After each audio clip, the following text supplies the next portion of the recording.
Meditators, welcome to another episode of the Market Meditations podcast. Today we have with us DCL Blogger, a successful NFT trader, educator, content creator, and entrepreneur. He has huge experience in the NFT sector, being one of the earliest traders in the space. His educational material is brilliant for anyone looking to profit from NFTs, and I cannot wait to hear more about his journey, his story, and his strategies. Matty, welcome to the show.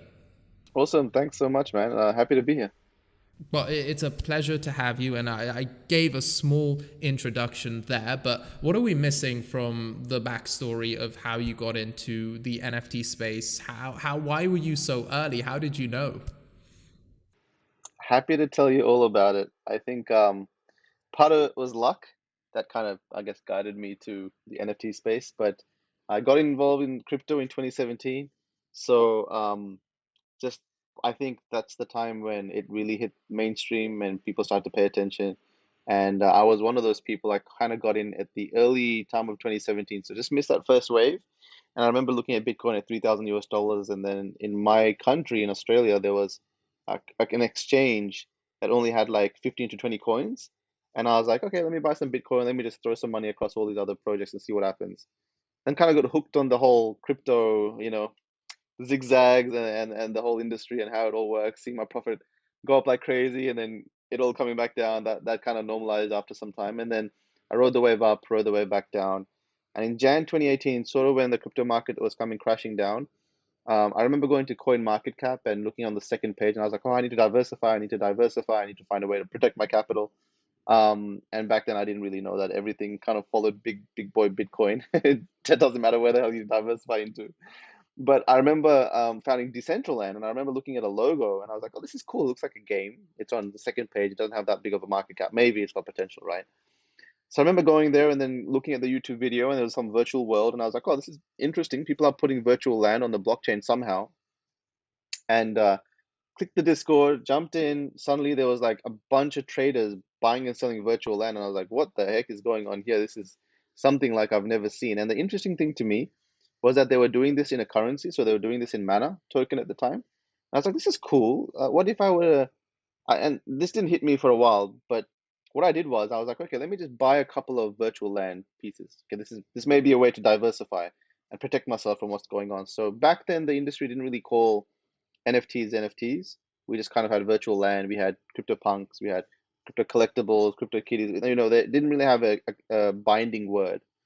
So virtual land it was, and I ended up haggling someone on Discord and negotiating my way in, and the guy offered to sell it to me for about 5,000 mana a piece. And I was like, nah, man, I want to buy it for 2,000 mana a piece. I'll buy two or three off you. Did a bulk deal, made a deal and had to do an OTC transaction. So I sent him the mana and prayed to God that he sent the land to me or the NFT to me. And back then, Decentraland was quite new, so they didn't have the smart contract set up so you could transact land to mana with among each person. That's how new it was. It didn't even have a UI. It didn't even have like a website where you could see the pixels of land and where you were. It was just bare bones. And that was my entry into digital like NFTs. It was through virtual land, and then I went on to find Ethermon and then CryptoKitties, and then learn a little bit more. Back then, there weren't many projects, but yeah, that's how I started. And then I started blogging about Decentraland to bring some awareness, and that kept me in the game because what happened was, about a week after I bought those land, I got an offer for about I think 3 to 4 thousand mana for one land, and then I was like, oh wait a second, I could just this is crazy. Like I was intending to invest in this and wait for those returns to increase, but here's a place where I can use my skill to negotiate. I'm Indian, so I negotiate a lot. I can use my skill to negotiate, get a good price, which you can't really do in the crypto markets. You can't do this with Bitcoin because there's a strong market there. It demands a price, you pay the price. With virtual land and NFTs, each one's unique, so it has a different perception of value to each different person.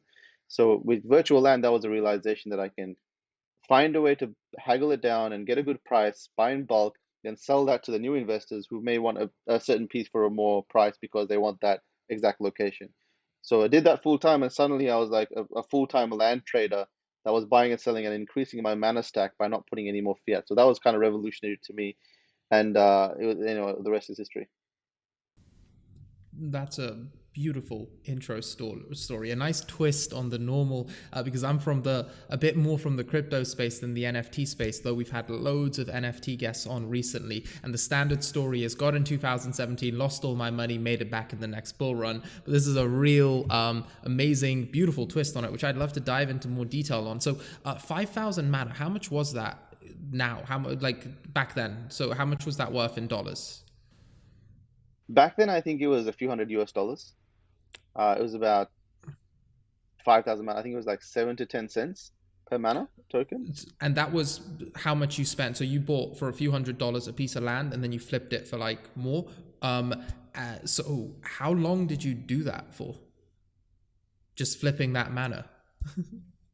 That was, if you knew DCL Blogger in 2018 and 2019, everyone in the NFT industry knew me as the Decentraland guy, the virtual land guy that all he did was flip land. Like I was probably one of the first or one of the biggest sort of Twitter NFT influencers, because all I'd do is flip land and talk about it on my thing. I'd be like, and back then, land, not many people were spending too much on NFTs. So Decentraland was one of the rare NFT projects where people would actually spend, 10,000, 50,000, sometimes even $100,000 on a big estate back when it was sort of not common to do so.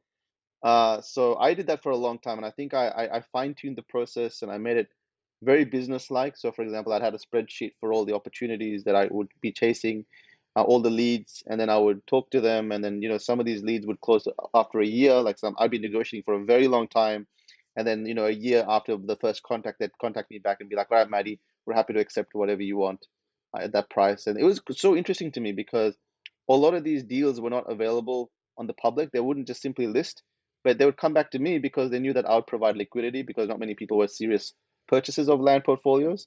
But I knew based on the prices that I could get, that I could sell it for more expensive based on, I just knew the market really well. So I knew that land, connected to the Genesis Plaza or Central or in the corner. And I would look at a portfolio and I can kind of just like estimate quite quickly what sort of price I can get it at so that I could flip it for a profit. So I kind of had the strategy down pat. And I think after a year, I started to buy like full portfolios. I had someone in the Chinese market. So Decentraland had a pretty big Chinese community. I had someone who would actually bring opportunities from the Chinese market and negotiate on my behalf, and I'd give him a 10% cut if the deal went through. I had all these things like set up. It was so crazy, and it kind of proved to me that I could work for it, even if we went in a bear market or a bull market. I could still work for it, to make money in this industry. There really is no limit on how one can make money. Opportunity is absolutely everywhere. Matty, that's amazing. Now, how much of this do you attribute to the finding the right opportunity, which was flipping land over here, where I'm sure not many people realized how big an opportunity it was, and how much of it was your, as you said yourself, strong negotiation skills? I think there was a bit of both. Like none of this would have come to me if I was not using my skill of negotiating, or sort of having faith that if I were to keep talking to this person for a long period of time, the deal would close, or if I had long-term faith in the Decentraland project that when I do a big purchase that there would be new interest to buy that land. I think definitely a lot of it was in the negotiation process, for sure. I mean, to think Matty, that, could you break down that process a bit? Sorry to interrupt you, but I'd love to hear more about the process, how it works, what tips you would give to people who want to negotiate. yeah, sure. So I guess for me, um, my power was more in like providing a bulk price for someone with a very big portfolio that needed the funds. Um, and it's very difficult and time consuming and expensive now with gas to kind of list individually each NFT. And now people have massive portfolios of NFTs, and some people have gone all in. They need liquidity, right? And you give them liquidity and you take that risk, and so it's a win for them.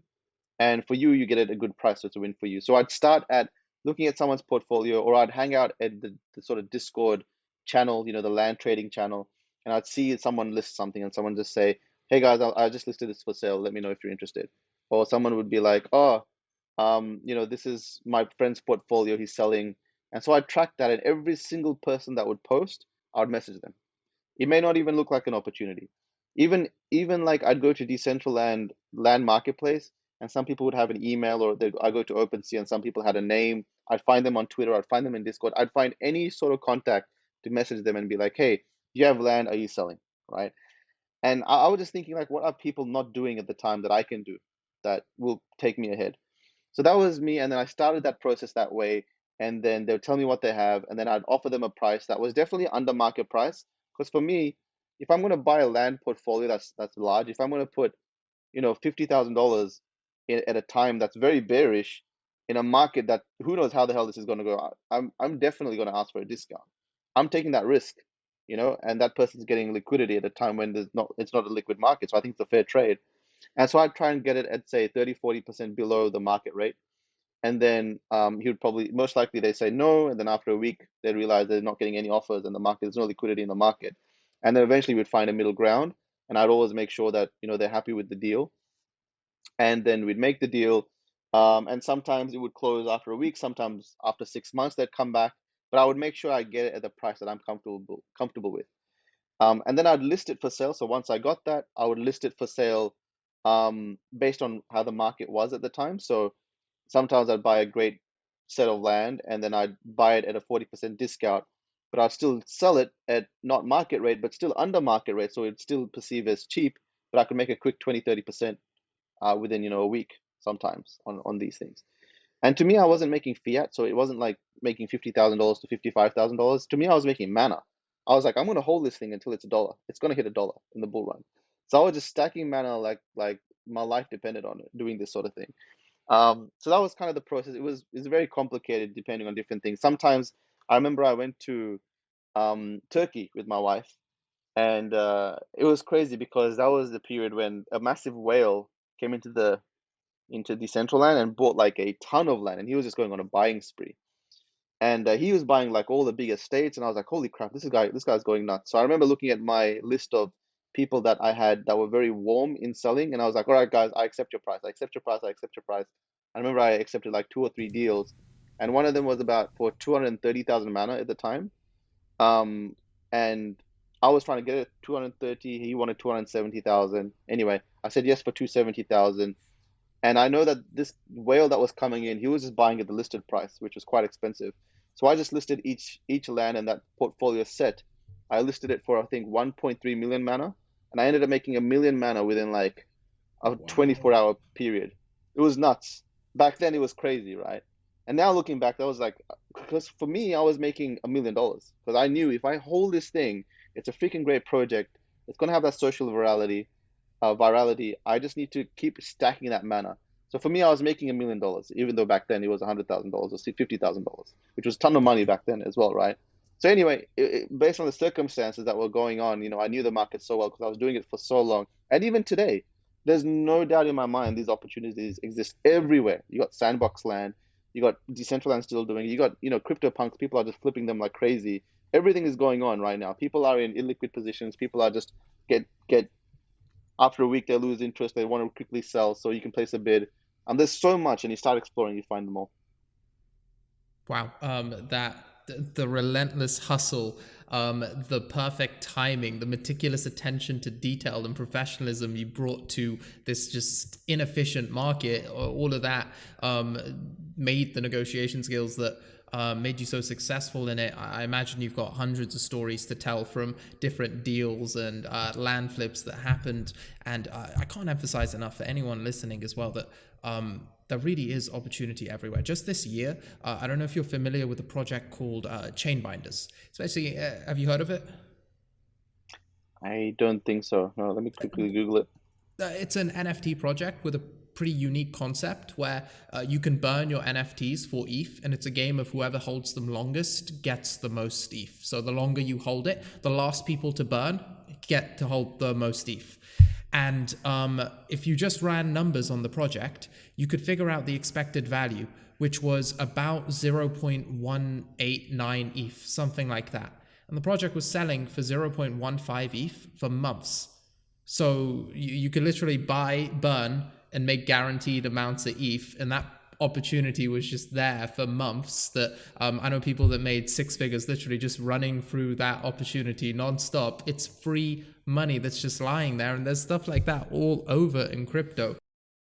As the crypto industry continues to mature, it's natural that more and more wealth building platforms will arise. The problem with many of these, however, is that they are often so complex that it disincentivizes people from using them. This is why I've partnered with Nexo, one of the top crypto lending platforms in the world. With over 1.5 million users and 15 billion assets under management, Nexo combines the yield earning features of crypto with the familiarity and ease of centralized finance. Nexo allows you to earn interest at a competitive rate on crypto and fiat. They also allow you to take out loans using crypto as collateral so that you have access to cash without needing to sell your investment. You can even trade directly on the web platform and mobile app in an intuitive and secure way. If you're looking to embark on the journey to financial freedom whilst minimizing time and frustration, I highly recommend you check them out by visiting nexo.io. That's nexo.io. So Matty, you were hugely successful back then. You did a great job, and you're still doing a fantastic job. Moving it to the present, if I'm a listener and I'm super passionate about the NFT space, I'm a trader, I'm an entrepreneur, I'm looking to get involved, I'm an investor, let's start with different scales, different regions. If I'm on the lower end, which I know a lot of people listening are, say I've got less than $5,000 in my total portfolio, where are the best opportunities for me in the NFT space right now? Where should I be looking to learn? I won't mention projects because we all know in the crypto industry things can go good or bad, no matter how bullish you may Of be. course. In terms of opportunity, I think it all starts with just respecting the NFT space and respecting that it is a lot more complicated than the cryptocurrency. Like you look at a great project and you want to invest long term, you could spend a day in research and be like, all right, I'll buy some cryptocurrency and that's it. When you look at an NFT project, you look into super rare. Yeah, you can buy some rare tokens and you can be invested in the platform and that sort of industry. But if you want to buy an art piece, like you'll have to look at artists, you'll have to look at their growth on social media, you'll have to look at their art style, their timeline, or when they release that art, the potential growth of that art, that specific piece. And there's thousands of artists to choose from. It's a very complicated process. So, the art industry was new to me, but it kept hitting my radar, and I thought, okay, I have to learn this. Maddie, art industry is obviously going to be big. You don't know what the heck's going on. People are selling JPEGs. How is this scalable? How is this investable? You don't understand it, but let's learn it. Because I came from the virtual land industry. That made sense to me, right? Virtual land in certain positions were priced more based on where people wanted to be located. You could relate it to the real world. I've looked at real estate investing before, so I kind of understand it. But art was very new to me. But I kind of forced myself to learn it, and I had a budget. Like I had a lot of capital, but I allocated a small budget to just put in and see what happens. And I remember buying my first art piece, or one of my first art pieces. It was a ferocious print, which ended up being a great artist. But at that time, I didn't know what the hell I was doing. But I remember looking at the Twitter profile. Well, actually, before this, I went to YouTube and I just watched some videos on art collecting. I was like, okay, what is this? How do you invest in art? What is it about? And I remember some of these people were like, okay, it's all about the artist. The more the artist grows, the more people want to collect their art, and it is investable if as long as the artist doesn't just drop like millions of supply, and they manage the supply and their economy well. Their art will always be valuable based on that artist and their growth and the demand for that artist. So that kind of made sense to me. And I remember looking at Ferocious's Twitter profile, and I was like, wow, he's really social. It looks like his Twitter profile is going to grow into the hundreds of thousands one day. And then suddenly I saw a comment from Anthony Pompliano under one of the tweets, and it was like, oh, this is great art, one of my favorite artists. And I was like, oh shit, is Anthony, going to release his strategy on buying ferocious art?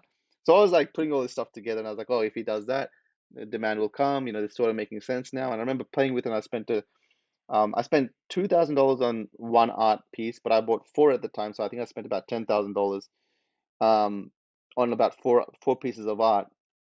And I spent a good week trying to learn art before I went in. I also played with a small budget based on what I could handle to lose at the time. So comparing that to $5,000, and that those investments went on to do really well, and I was very lucky with that as well. But some investments didn't, right? So if I were to invest in the NFT market as a brand new person, try and find a project that you like. Try and stick away from something that looks gimmicky and fake and crap. And everyone gets suckered into buying something. I mean, that was me with cryptocurrency. I've done a lot of stupid things. I'm sure we all have. But start investing in a way where if you lose it, it's fine. If you can afford to kind of get rid of that money, and it's not going to affect you. So if you see an opportunity and you have only $5,000 to play with, maximum spend maybe $500 or $1,000. Never go all into your first project. I think that's one of the silliest way to do it, because you kind of just blow all your shots into one thing, and most people make a very terrible choice as their first NFT investment. Just take it slow, and when you purchase, say, a game item, or you purchase, an art piece or a generative art piece, or you purchase something, you learn very, very easily. It's the beautiful thing about NFT space is when you buy, it just hits you. The culture hits you. The ownership hits you. Everything makes sense when you when you press that buy button. So I would spread my portfolio across. If I only had $5,000, I'd buy a few different things for $500 each, or maybe less, between $200 and $500. And again, the max you can lose is $500 per investment. The max you can make maybe is $5,000 to $10,000, maybe even more. Some people have spent $1,000 and made $1 million. So I would start very slow. There's some of the hottest industries are definitely the avatar projects, although they're kind of, you got to be really good at picking the right ones. You've got virtual land that's coming up. Treeverse has a really good one. Um, we've got so Marvel selling comic book NFTs. Marvel's obviously going to be here for a while. They're doing quite well. So maybe if you're a Marvel person, you may connect with that. Axie Infinity, some of the cheapest. Their origin axes, I think, are like 3 ETH or something. And I mean that project is obviously going to go on to have more and more players, millions and millions of players. So maybe you can go invest in that. The next game item, Illuvium. There's other projects that may be the next game project. So you can take your risk tolerance based on a project that's already going, or something that's brand new that may not be that expensive.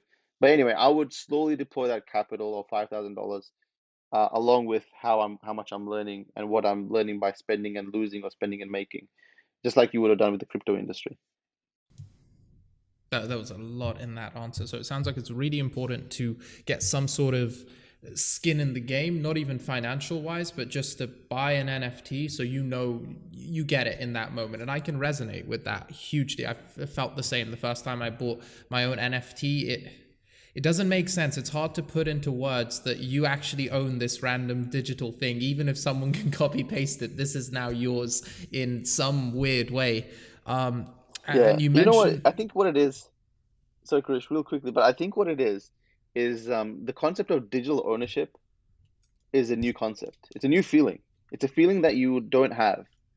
And I remember feeling it when I bought my first art piece, and I felt it more when I sold an art piece that I didn't mean to sell.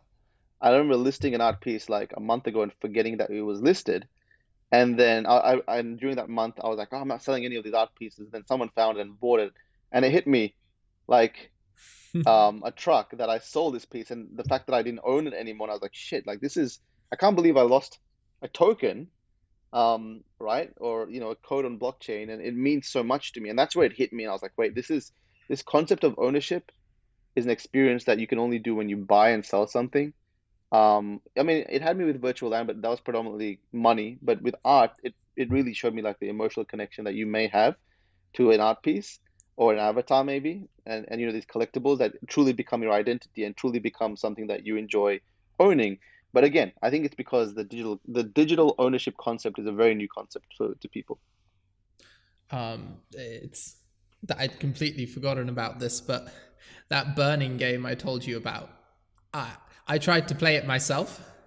I got the NFTs. I couldn't burn it. Like, I couldn't take the profit because it was mine. I wanted to keep it. I wanted to own it. Uh, And that was the first time I experienced that. So I took a loss that I'm probably never going to sell it, but I want it. I like it. It's pretty. It's mine. And I'd never thought of it in the way that ownership is a feeling we understand, but no one's highlighted the fact that digital ownership is a completely new feeling. Just like it feels different to own a watch than it does a house, it feels different to own something digital, and I'm sure there's nuance within digital. It feels different to own an avatar than it does land on Decentraland. Um, yeah, so it's kind of like as a kid, right? You have teddy bear, like you have your favorite teddy bear, or your favorite pillow, but maybe your parents give you another teddy bear, but that teddy bear is the one that you want. You want that teddy bear because it's your teddy bear. It's crazy, man. It's like these feelings that hit you, and this self understanding and awareness that also happens. I think that journey is amazing because, again, like, maybe this is all crazy to you, and I understand that. Like, the NFT world is crazy to many people, and it doesn't make any sense. But why not give it a go? Spend a couple of $100 to spend it on an NFT and try and understand where this industry is going. There's obviously people making money here. See what it's about and try and experience it. But yeah, I can go on with stories. Oh yeah, even if another key thing is you don't even need to understand it. Like, if someone tries to sell you the Mona Lisa for $5 million, you don't need to understand why it's pretty or valuable to know that someone else will find that pretty and valuable and buy it from you. And it's a similar thing with this. If you want to come at it from an purely entrepreneurial perspective, you just need to understand why other people value it and what's happening with the trend, the narrative, how that's evolving. One thing I understand very well now is the avatars. The avatars make so much sense to me. It's like that blue check on Twitter, except it's exploded and now it's taken a life of its own. What I'd love for you to share a little bit more clarity on is digital land. So why do we want digital land in one project rather than other? How is that market not going to get immensely saturated? How do we identify the right places to invest right now as the space is exploding? hmm I think with digital land, and the beautiful thing about blockchain is there's multiple ways to invest. You can just buy the cryptocurrency of a land project like sand or mana, and you can be invested across everything. How I kind of see it is, what sort of projects do you see taking on their own ecosystems, their own social culture, their own evangelists? So, for example, a really good example is Axie Infinity. I'm not sure if you've come across the project these days or if you've followed their Twitter, but they've got people making art. They got people, doing Twitch streams. Some of the YouTubers have got 100,000 subscribers that are purely Axie Infinity YouTubers. They've got guilds. They've got their own culture, their own celebrities, and Axie Infinity has become its own beast, right? Now, if there's another game that does what Axie Infinity does and sells virtual land, will that affect the ecosystem in Axie Infinity? Maybe in the short term, because currently the market's not as big. But once there's 50 million players in this space, and Axie Infinity has like maybe 5 million players, and they continue to grow, then it's kind of a space for everyone to exist, right? VR chat, Alt VR, and Minecraft, Roblox, they all exist together. RuneScape, Habbo Hotel, they all exist together. They're all social spaces that people go there to build on that specific space. I kind of see virtual land as sort of that. So which virtual land project do you think will go and play a big part in this metaverse concept? Be one of the big winners. It doesn't have to be a big winner. It doesn't even have to be the main winner or the best project. It's not about being the best. It's about kind of just playing a big part in the future and continuously growing. So I think, like, for me, when I look at Decentraland, and I've got a project as well that I utilize Decentraland and the building on Decentraland to bring value to our customers. So that way it has a lot of value. I do the same thing with Sandbox. So in that way, I think not only should you invest, but you should also actively participate to build on it and experiment on it and turn it into some sort of value to whatever you're doing with your venture. Matty, sorry to interrupt, but could you tell us a bit about your project? Yeah, so my project is called the Metakey, and the Metakey is like an NFT that you can buy. And what we do with the Metakey team, I think there's like 8 people in the team, and we're gonna double that higher by the end of this year. So it's a pretty big team dedicated to basically do one thing, and that is to build as many use cases that we can to this one single NFT. So you know how, like, people joke about NFTs being JPEGs, and that has its own line of value. With our NFT, it's kind of flipped. It's all utility based. So for example, you take that NFT to Decentraland, and it turns into a sword in one game. It turns into a shield in another game. It gives you a 5% stat boost in another game. You take it to Sandbox, it does the same. You take it to another place, it turns into an avatar. It gives you a skin, it allows you to fly. You take it to cryptoartpulse.com, which is my website that tracks sales in the art space. You can actually use it to add a banner at the top. So the media spot is actually updatable if you have that NFT, for the NFT owners. I've got Meta Academy, which has YouTube courses for different NFT projects, or how to mint from the contract, how to develop a stuff, how to build a business. All that whole thing is available to you if you have a Meta key. You can log into that, if you sign in. So it's kind of like, how many things can you actually build into one NFT? Because with a Netflix subscription, you just pay it once and that's what you get. with an Amazon subscription, you pay it once, that's what you can get. But an NFT can actually replace, as long as things are on blockchain, can actually replace the sign-in username and password method, where you just sign into your MetaMask, it picks up that you own that NFT and it gives you a special perk or a feature or a login, a different dashboard, etc. It's very complicated, but basically we want to be this hyper interoperable project that you can do so much with. So again, with Decentraland, that's where we nurture our community. We're doing conferences and stuff, and you'll be able to meet. Like in the Metaverse Festival, we had a VIP room where we interviewed some of the artists, and you could only enter that VIP room if you have the Metakey. So again, like you can build a virtual existence, a virtual city with all this special stuff for the Metakey users, and that's our project. With that way, it makes a lot of sense for us because the more we build on Decentraland or the sandbox, we build hundreds of games in the sandbox, the more Metakeys we can sell, and I think millions of people will come to this space, and millions of people will buy a Metakey, and we take them. It just makes sense to spend 0.2 Ethereum and have hundreds of stuff from discounts to experiences across the metaverse or virtual spaces or anything Web3 related.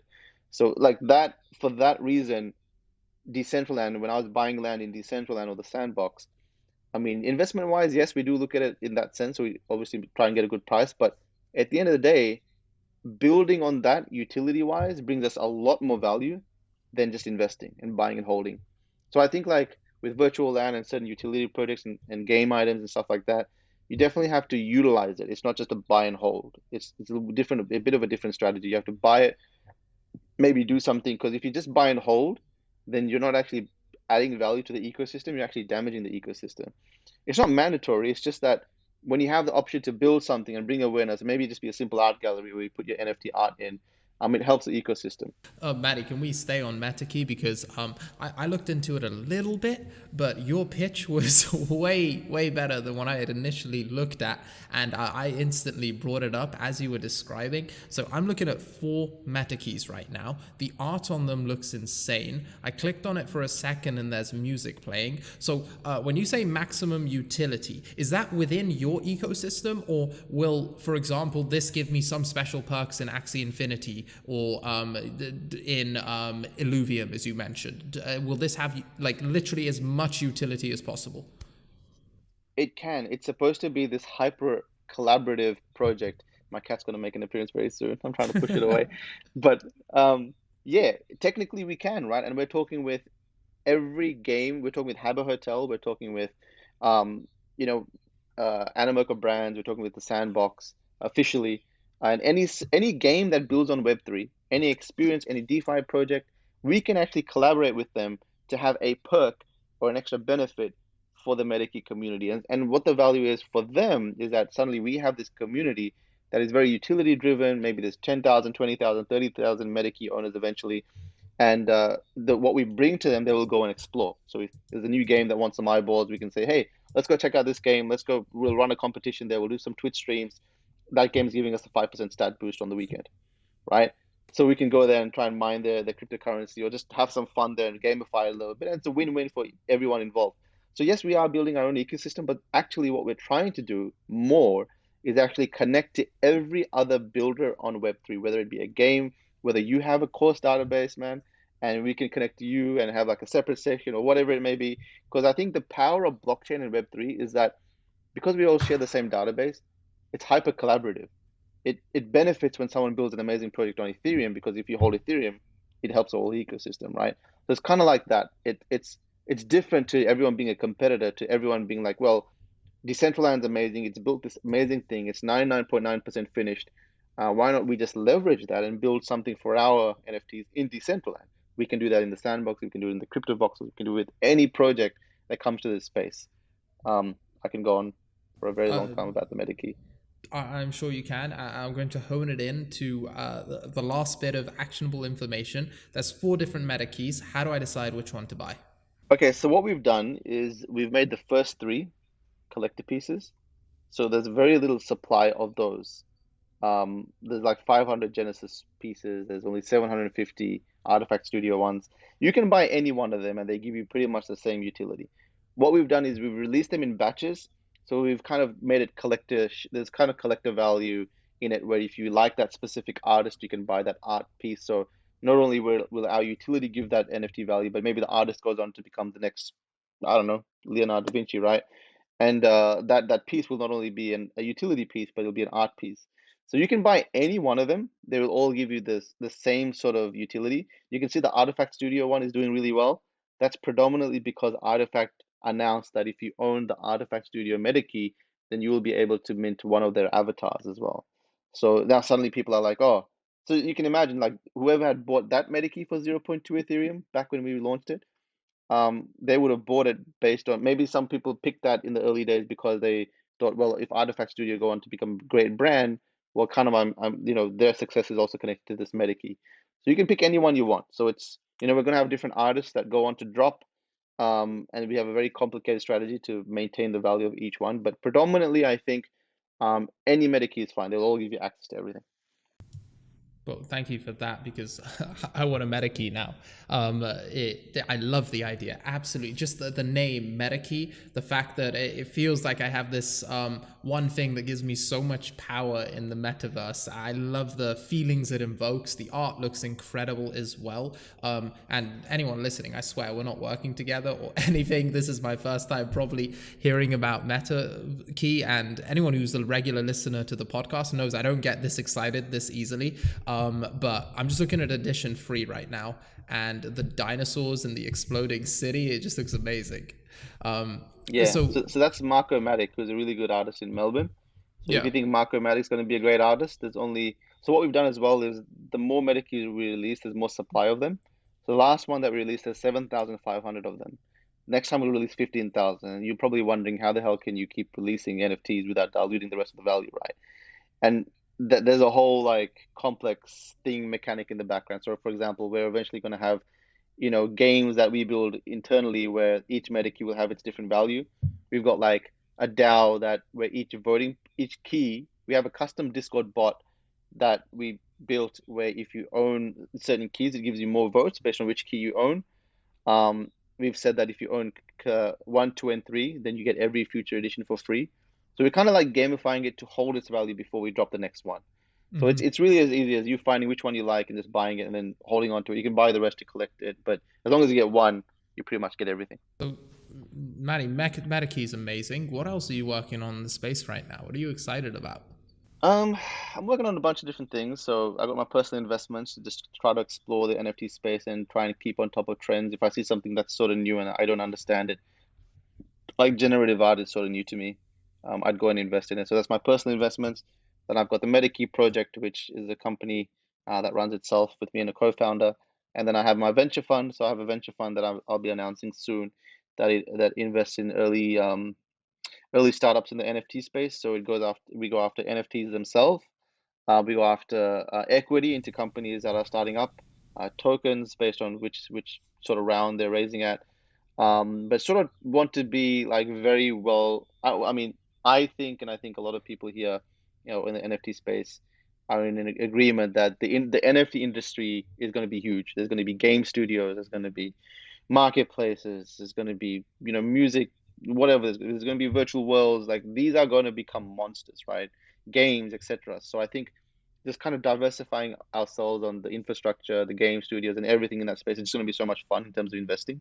So we've got a venture fund that's set up for that. I'm a GP there, and we're raising and we're investing as well. So that's a lot of fun. And I got my blog, so I got my content. That's my social front that brings in the deal flow, and then just kind of keeps me plugged into the conversation.